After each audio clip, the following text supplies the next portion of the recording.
comes about 2 months after the targeting of the American bases in eastern Syria stopped।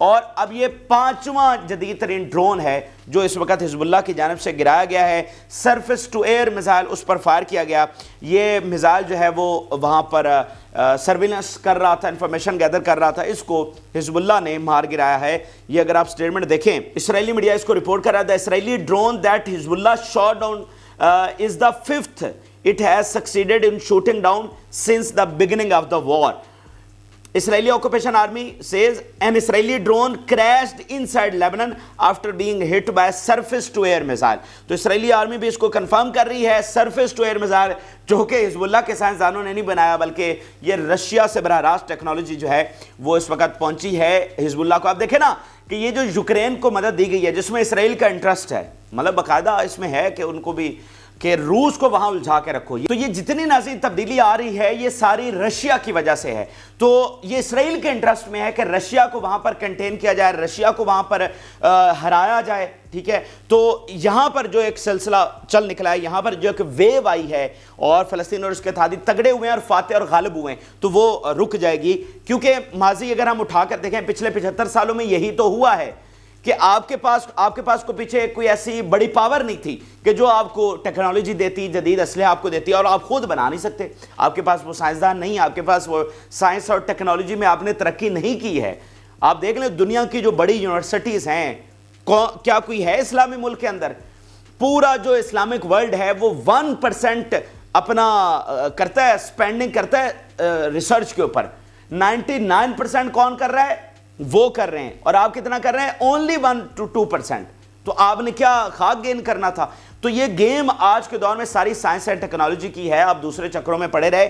تو ایران نے اس بات کو سمجھا, ٹھیک ہے, اس کے بعد روس سے الائنس ہوا. اب یہ وہ سارا تبدیلی ہے جو روس کی مدد سے آ رہی ہے, تو اس کو ادھر روکنا ان کے انٹرسٹ میں ہے. تو یہاں پر جناب سرفیس ٹو ایئر میزائلوں کے ساتھ انہوں نے ڈرون گرا دیے ہیں. تو اب یہ اسرائیل کی جو ملٹری پاور تھی جو پوری طرح سے اسٹیبلش تھی, اب وہ یہاں پر ڈاواڈول واضح طور پر نظر آ رہی ہے. اچھا آگے ناظرین چلتے ہیں. تو رفح آپریشن, اس وقت رفح سے بہت بڑی خبریں آ رہی ہیں. غزہ کے اندر مخدوش صورتحال ہے, سیویلینز کی فاقے ہیں وہاں پر, اسی طرح کی صورتحال ہے. ٹھیک ہے, رپورٹس آ رہی ہیں کہ کچی قبروں کے اوپر ٹینک چلائے جا رہے ہیں, اس طرح کی رپورٹس آ رہی ہیں. اس طرح کا ظلم وہاں پر کیا جا رہا ہے. نارتھ میں, ساؤتھ میں, رفح میں لوگ فاقے برداشت کر رہے ہیں. بچوں کی تصاویر آ رہی ہیں, جو پسلیاں ہیں ان کی مطلب ہڈیوں کا ڈھانچہ نکلا ہوا ہے, وہ تصاویر وہاں سے آ رہی ہیں. اسی درمیان ناظرین خبر یہ ہے کہ رفح آپریشن شروع کسی بھی لمحے ہونے جا رہا ہے, اور شاید کسی حد تک یہ ہو بھی چکا ہے. اس کی وجہ یہ ناظرین یہ ہے کہ وہاں پر اسرائیلی فوج پہنچی ہوئی ہے جو کہ اس سے پہلے وہاں پر نہیں تھی. یعنی اس سے پہلے وہ غزہ کے بارڈرز پر تھی, اب وہ رفح کے ادھر جو سراؤنڈنگ ایریاز ہیں وہاں پر پہنچ گئی ہے, وہاں پر وہ ڈپلائی ہو گئی ہے. پھر سراؤنڈنگ ایریاز میں جا کر وہ فلسطینیوں کو نکال رہی ہے. ایویکویشن جو کہ علامتی ایویکویشن آرڈرز ہیں, اس پر ہم تفصیلی بات کر چکے ہیں کہ وہ بیچارے کدھر جائیں, وہ کدھر جائیں, مطلب پیچھے تباہی, آگے مصر, جائیں کدھر. تو وہ علامتی آرڈرز ہیں. تو اس کے بعد جناب وہاں پر بمباری انہوں نے شروع کر دیا. ابھی الجزیرہ کی یہ تھوڑی دیر پہلے کی رپورٹ ہے کہ fresh Israeli attack on Rafah kills 5 Palestinians, most of them children. In total 8 فلسطینی بچے اور عورتیں اور مرد جو ہے وہ شہید ہوئے ہیں ابھی تھوڑی دیر پہلے بمباری میں. پھر وہ بتا رہے ہیں we have carrying wave of Israeli attack on Rafah.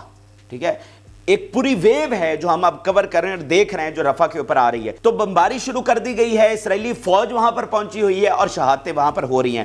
آپ ناظرین ذرا یاد کریں جو غزہ کا لارج اسکیل آپریشن ہوا تھا, یعنی 7 اکتوبر کے بعد جو زمینی آپریشن شروع کیا گیا تھا غزہ کا, اگر آپ اس کی ٹیکنیک کو غور کریں تو آپ کو یہاں پر بہت ساری باتیں سمجھ آ سکتی ہیں. غزہ میں جو لارج زمینی آپریشن لارج اسکیل شروع ہوا تھا اس میں کیا تھا کہ اسرائیلی فوج بارڈرز کے اوپر پہنچی, پھر وہ اندر گئی, تھوڑی تعداد کے اندر گئی, اس نے آپریشنز کیے اور 24 گھنٹوں کے بعد وہ واپس آ گئی. اس کے بعد جناب اندر گئی, واپس آ گئی. یہ 10 12 15 دن یہ سلسلہ چلتا رہا اور یہی کنفیوژن رہی کہ بھائی یہ زمینی آپریشن شروع ہو چکا ہے نہیں ہوا. انہوں نے اسی طرح دنیا کو الجھا کے رکھا. پھر اچانک سے جو فل سکیل آپریشن ہے وہ شروع کر دیا گیا, حالانکہ جب ان کی پہلا دستہ جو اندر گیا تھا اسی دن وہ آپریشن شروع ہو گیا تھا, لیکن دنیا کو انہوں نے الجھا کے رکھا اور 15 دنوں بعد پتا چلا کہ اچھا یہ تو شروع ہو گیا. ٹھیک ہے, تو یہ سیم ٹیکنیک یہاں پر استعمال کی جا رہی ہے. یار اسرائیلی فوج وہاں پر کیا لینے گئی ہوئی ہے؟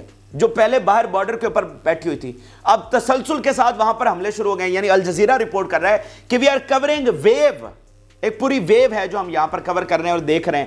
ٹھیک ہے، تو اسرائیلی فوج کا وہاں پر جانا، علامتی آرڈر جاری کرنا، پھر وہیں پر جا کر بمباری کرنا، بچوں اور عورتوں کو شہید کرنا، کس لیے؟ تو یہ آپریشن آپ سمجھ سکتے ہیں اس ٹیکنیک کے مطابق شاید کسی لیول کے اوپر شروع ہو چکا ہے.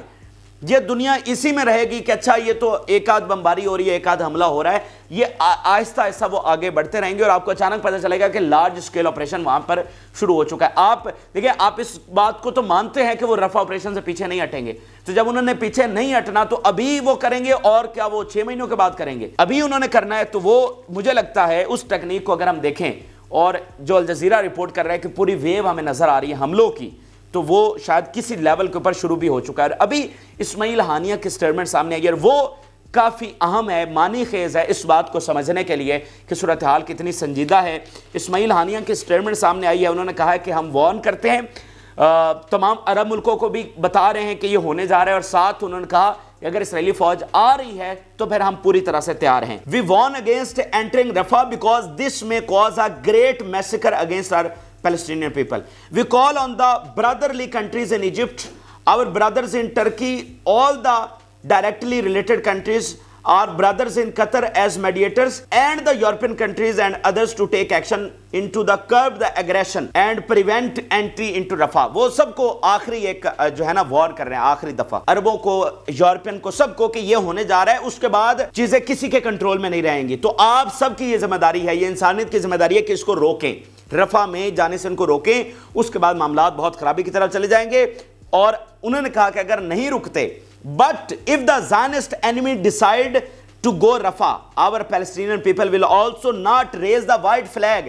ہم جھکیں گے نہیں، ہم وائٹ فلیگ نہیں لہرائیں گے، جس کو یہ مانتے بھی نہیں ہیں.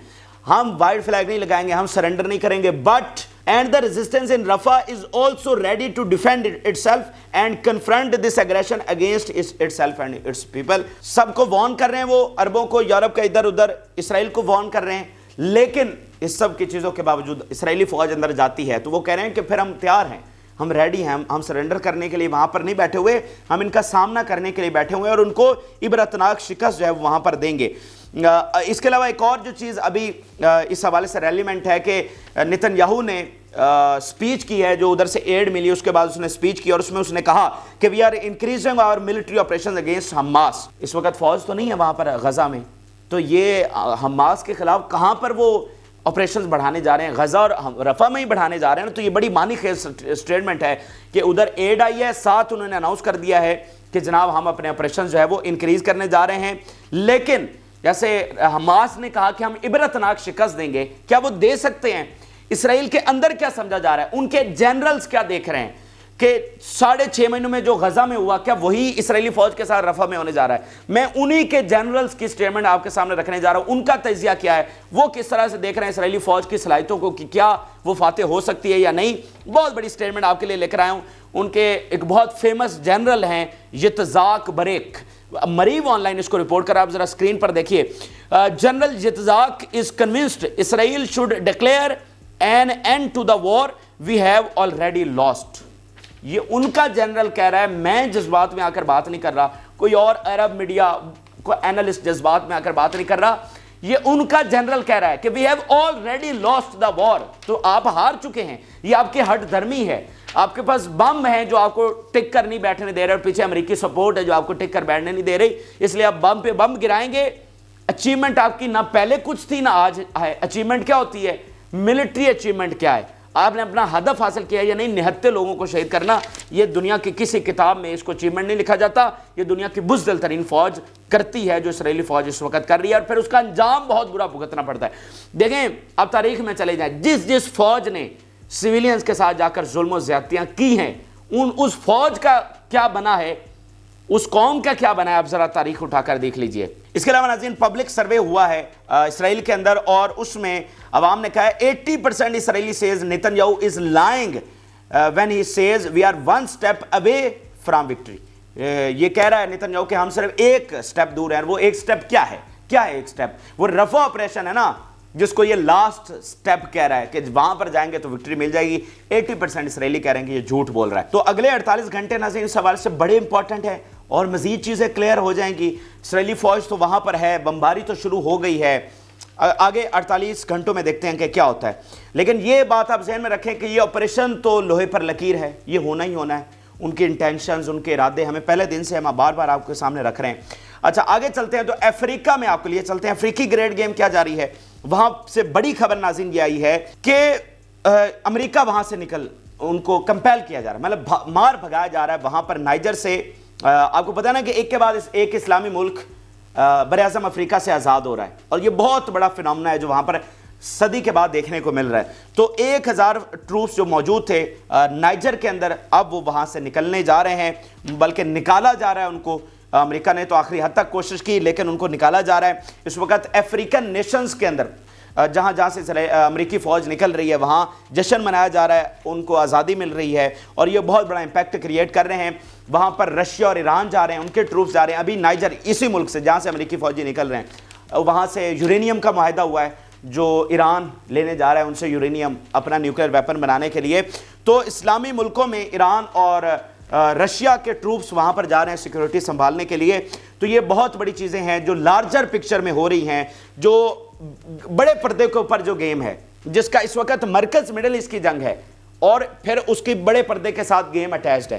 یہ ساری چیزیں آپس میں کنیکٹڈ ہیں. اس وقت جو چیزیں ہو رہی ہیں, چاہے وہ یوکرین کی جنگ ہو, وہ مڈل ایسٹ سے ڈیٹیچ نہیں ہے, وہ فلسطین کے ساتھ ڈیٹیچ نہیں ہے. وہاں پر لڑنے والا کون ہے؟